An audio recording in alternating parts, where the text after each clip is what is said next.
নমস্কার, Deepa's thought spice হটে সবাইকে স্বাগত জানিয়ে আজকে রেসিপি শুরু করছি। চলে আসুন বন্ধুরা, আজকে বিকেলে চায়ের সাথে খাওয়ার জন্য একটা রেসিপি বানাই। তো সেই জন্য আমি কয়েকটা আলু নিয়েছি, কুকারে তার মধ্যে বসিয়ে দিয়েছি জল দিয়ে। এবার ঢাকনা দিয়ে গ্যাসটা জ্বালিয়ে দেব। গ্যাস জ্বালিয়েও দিয়েছি, এবার ঢাকা দিয়ে এটা সেদ্ধ করে নেব। সকল বন্ধুদের কাছে আমার বিশেষ অনুরোধ রইল, রেসিপিটি যদি ভালো লেগে থাকে প্লিজ লাইক, শেয়ার আর কমেন্টস করবেন। আর নতুন নতুন বন্ধুরা সাবস্ক্রাইব করে দেবেন প্লিজ। বেল আইকনটাও দাবিয়ে নেবেন অল অপশানে। তো যথারীতি কুকার থেকে বের করে নিয়েছি। সেদ্ধ হয়ে যাওয়ার পর আলুগুলোর খোসা ছাড়িয়ে নিয়েছি আর এই কাঁটা চামচটা দিয়ে এইভাবে ম্যাশ করে নিয়েছি। বেশ ভালোভাবে এবার হাত দিয়ে থেসে থেসে মেখে নেব। তার আগে নিয়ে নিয়েছি প্রয়োজন মতো লবণ। এখন আমি ভালোভাবে লবণটাও মাখিয়ে নেব আর বিশেষ কিছু উপকরণ যোগ করে তারপরে রেসিপিটি বানাবো। দেখুন, লবণ দিয়ে নেওয়ার পর এবার এখন যোগ করে নিলাম বেশ খানিকটা গুঁড়ো করে রাখা মরিচ। এবার ওই কাঁটা চামচটা দিয়ে আরেকবার নাড়িয়ে মেখে নিলাম। তারপর উপকরণগুলো সমস্ত যোগ করে নেওয়ার পর হাত দিয়ে ঠেসে নেব। এখন আমি একটা প্লেটের মধ্যে কিছু পরিমাণ কর্নফ্লাওয়ার আর একটু ময়দা মিক্স করে নিয়েছি। এবার সমস্তটা একসাথেই দিয়ে দিলাম ওর মধ্যে।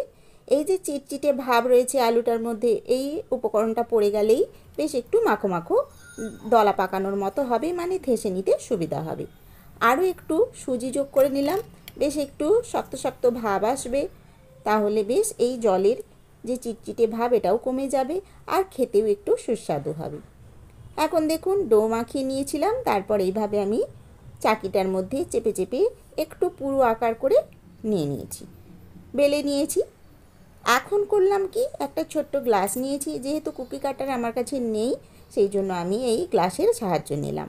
এইভাবে গোল গোল করে কেটে নেব। দেখুন বন্ধুরা, বেশ সুন্দরভাবে ময়দাটা মাখা হয়েছে, মানে ময়দা বলতে এই যে ডোটা বানিয়েছিলাম এটা হয়েছে। খুব বেশি শক্তও হয়নি রুটির মতো, আর খুব নরমও হয়নি, মিডিয়াম একটা সাইজ এসেছে। নরম নরমভাবে এইভাবে আমি ডোটা বানিয়েছি আর এইভাবে গ্লাস দিয়ে কেটে নিচ্ছি গোল গোল করে। দেখুন, এবার একটা থালার মধ্যে এই সমস্ত কেটে রাখা লেচিগুলো আমি সাজিয়ে নিচ্ছি একসাথে। তারপরে পরবর্তী ধাপটা দেখাবো কি করি।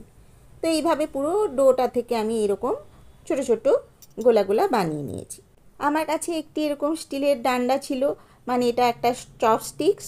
তো এই একটা চপস্টিক দিয়ে এখানে আপনারা ওই যে স্ট্রগুলো থাকে ওটারও ব্যবহার করতে পারেন। তো আমি একটা চপস্টিক আর একটা চামচের সাহায্য নিয়েছি। তো এইভাবে গোল গোল করে চোখ বানিয়ে নিলাম আর চামচটা দিয়ে এই ঠোঁটের শেপ দিলাম, মানে একটা স্মাইল হাসি এরকমভাবে একটা শেপ দিলাম। যেইভাবে আমরা পুরো একটা স্মাইলি বানাই সেইটা আজকে বানাচ্ছি না, এরকম চায়ের সাথে খাওয়ার জন্য এইভাবে আমি আজকে একটা রেসিপি বানাচ্ছি। দেখুন তো বন্ধুরা, আপনাদের দেখে কেমন লাগে?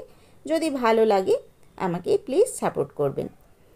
তো যেহেতু নরম নরম হয়েছে ডোটা, আমি মাঝে মাঝে ময়দার মধ্যে এই চপস্টিকটাকে একটু দিয়ে দিচ্ছি, দিয়ে এবার চোখের শেপটা দিয়ে নিলাম।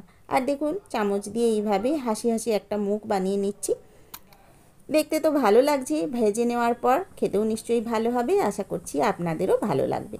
তো সমস্তগুলো হয়ে যাওয়ার পর এইভাবে আমি সাজিয়ে নিয়েছি। মজার ব্যাপার একটা, দেখতে বেশ সুন্দর লাগে। আমাদের বড়দের মধ্যেও তো একটা ছোট বাচ্চা লুকিয়ে থাকে, এরকম জিনিস মাঝে মধ্যে করলে নিজেদের মনটাও খুব ভালো হয়। তো এইভাবে আমি সমস্তগুলো করে নেওয়ার পর তারপর বেশ খানিকটা তেল কড়াই গরম করে নিলাম। তার মধ্যে এই সমস্ত ভেজে নেব একটি একটি করে। লেচিগুলো দিয়ে দিচ্ছি একটি একটি করে লুচির মতো, কিন্তু আঁচটা মাঝারিতে করেছি যাতে ভেতর অবধি সুন্দরভাবে ভাজা হয়ে যায়। তো ধীরে ধীরে সমস্ত এক পাশটা হয়ে গেল, দেখুন কীরকমভাবে হয়েছে। তারপর ধীরে ধীরে অপর পাশটাও উল্টে লালচে লালচে করে ভেজে নিচ্ছি। তো বন্ধুগণ, কেমন লাগছে রেসিপিটি অবশ্যই জানাবেন কিন্তু। এইভাবে সমস্ত স্মাইলি টাইপের এই নাস্তাটি আমি বিকেলে চায়ের সাথে খাওয়ার জন্য আজকে বানিয়েছি। দেখুন, সাজিয়ে নিয়েছি ভাজা হয়ে যাওয়ার পর। এখন দেখে তো বেশ ভালোই লাগছে। এবার চায়ে ডুবিয়ে গরম গরম চায়ের সাথে বিকেলবেলা খেতে খুবই ভালো লাগবে। আজকের রেসিপিটি কেমন হয়েছে বন্ধুরা অবশ্যই অবশ্যই জানাবেন। আর প্লিজ দীপাস থট স্পাইসি হটকে সামনের দিকে এগিয়ে নিয়ে যেতে হেল্প করবেন।